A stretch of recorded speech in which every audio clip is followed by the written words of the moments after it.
आप देख रहे हैं मेरा चैनल सतरंगी कहानियाँ। मीना की कहानी उसी की जुबानी। आज से 10 साल पहले की बात है। उस समय मैं जिन्नात वगैरह पर यकीन नहीं करती थी। छुट्टियों के दौरान मुझे अपनी छोटी खाला के घर जाना हुआ। छोटी खाला के शौहर यानी कि मेरे अंकल कारोबार के सिलसिले में शहर से बाहर गए हुए थे, इसलिए खाला ने मुझे फ़ोन करके आने का मशवरा दिया। लिहाजा मैं बड़े भाई के साथ खाला के घर जाने को तैयार हो गई। हालांकि अम्मी ने यह कहकर डराया कि खाला का घर भूथा है, तुम एक दिन भी वहाँ नहीं रह सकती। अम्मी की बात मैंने हंसी में उड़ा दी और बोली कि खाला तो रह रही है ना वहाँ। अरे बदबख्त, जिन्नात जिससे खुश होते हैं उन्हें कभी नुकसान नहीं पहुंचाते। अम्मी बोली। मैंने मजाक में कहा ठीक है, मैं भी उन्हें तंग नहीं करूंगी और अच्छे लगे तो दोस्ती कर लूंगी। खैर मैं भाई के साथ खाला के घर चली आई। खाला का घर काफ़ी बड़ा था। उनके 2 छोटे बच्चे थे। मुझे देखकर खाला बहुत खुश हुई। भाई अगले दिन घर वापस चले गए। 2 दिन बड़े मज़े में गुजरे। अम्मी की बातें मुझे याद आ रही थी। मैंने खाला से कहा, पता है अम्मी क्या कह रही थी? क्या कह रही थी बाजी? खाला ने पूछा। अम्मा फरमा रही थी कि आपका घर ठीक नहीं है, यहाँ जिन्नातों का बसेरा है। बाजी ठीक कह रही थी, खाला ने संजीदगी से जवाब दिया। वाकई? हाँ मीना, ये मेरी सास का पुश्तैनी घर है। जब मैं यहाँ ब्याह कर आई थी तो सास ने मुझे सख्ती से ताकीद की थी कि कोने वाला कमरा हमेशा साफ सुथरा रखना और उसमें कोई सामान मत रखना। आपने कभी कुछ महसूस किया? मैंने पूछा। नहीं, मैंने कुछ महसूस नहीं किया। हालांकि मेरी शादी को 7 साल हो गए, लेकिन मीना, जिनके वजूद से इनकार तो नहीं किया जा सकता। उसी शाम खाला शॉपिंग करने चली गई। मैं नहा धोकर बालों को सुखाने छत पर चली गई। शाम हो रही थी, अंधेरा फैलना शुरू हो गया था। चारों तरफ गमलों में फूल रखे हुए थे। गुलाब की खुशबू से छत महक रही थी। मैं बालों में ब्रश करने लगी, तभी मेरे चेहरे पर किसी की नज़रों की तपिश महसूस हुई। मैंने बेख्तियार इर्द गिर्द नज़र दौड़ाई, लेकिन वहाँ कोई नहीं था। खैर मैंने बालों को झटक कर पीठ पर खुला छोड़ दिया। तभी मुझे अपने बालों पर कुछ दबाव सा महसूस हुआ। मैं चौंक कर मुड़ी तो छत खाली थी। इस बात को मैं अपना वहम नहीं करार दे सकती थी, क्योंकि मुझे ऐसा लगा जैसे किसी ने धीरे से मेरे बालों पर हाथ रखा हो और उन्हें अपने हाथ में लिया हो।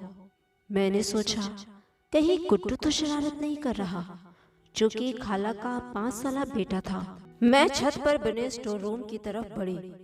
दरवाजा खोलकर मैंने आवाज दी, गुड्डू। लेकिन जब उसकी तरफ से कोई जवाब न आया तो कमरे में दाखिल हो गई।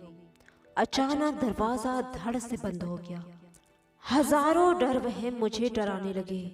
खैर किसी तरह दरवाजा खोलकर बाहर आई।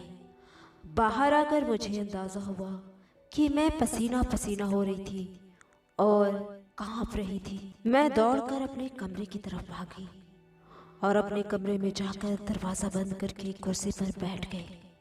खाला अभी तक मार्केट से नहीं आई थी। अगली रात मुझे एक बुक पढ़ते पढ़ते 2 बज चुके थे। मैं पानी लेने के लिए कमरे से बाहर जाती हूँ। जैसे ही मैं किचन की ओर बढ़ी, उसी समय दीवार पे किसी ने जोर से हाथ मारा। मैं दहशत के मारे पलटकर कमरे में भागी। मेरा दिल तेजी से धड़क रहा था। मैं सोच रही थी कि खाला और उनके बच्चों के अलावा इस घर में और कौन था जो ये हरकत कर रहा था, वो भी आधी रात को। अब मेरा शक यकीन में बदलता जा रहा था कि जिन्नात का वजूद है। सुबह मैंने खाला से इसका जिक्र नहीं किया। रात सपने में देखा कि उसी कमरे में मौजूद हूँ जिसका जिक्र खाला ने किया था, और मैं उस कमरे से बाहर निकलने की कोशिश कर रही हूँ, लेकिन मुझे रास्ता नहीं मिल रहा। तभी कोई मेरा हाथ थाम कर कहता है कि इधर रास्ता है। वो मेरा हाथ थाम कर रोशनियों के रास्ते पर लाता है। मैं पूछती हूँ, तुम कौन हो? तुम्हारा साया सरगोशी में जवाब आता है, साया साथ साथ चलता है, मैं भी तुम्हारे साथ हूँ। मैंने देखा कि वह एक खूबसूरत नौजवान है। उसके होठों पर हसीन मुस्कुराहट थी। जब मेरी आंख खुली तो सुबह के 4 बज रहे थे। मैं पसीने से तरबतर थी। आंखों को मसला तो हाथों से आती जानी पहचानी खुशबू पर चौंक उठी। ये वही खुशबू थी जो पहली बार मैंने अपने बालों में महसूस की थी। मुझे याद आया कि ख्वाब में मेरे हाथ को उस अजनबी ने पकड़ा था। ये ख्वाब था या कोई हकीकत? मुझे याद था कि मैं किताब पढ़ते पढ़ते सोई थी, लेकिन वो किताब मेज़ पर रखी हुई थी।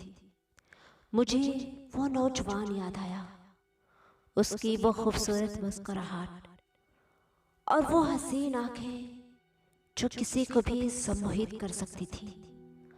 ये सब सोचते सोचते न जाने कब मेरी आंख लग गई। सुबह जब आंख खुली तो मेरी तबीयत बोझल बोझल से हो रही थी, आंखें भी सुर्ख हो रही थी।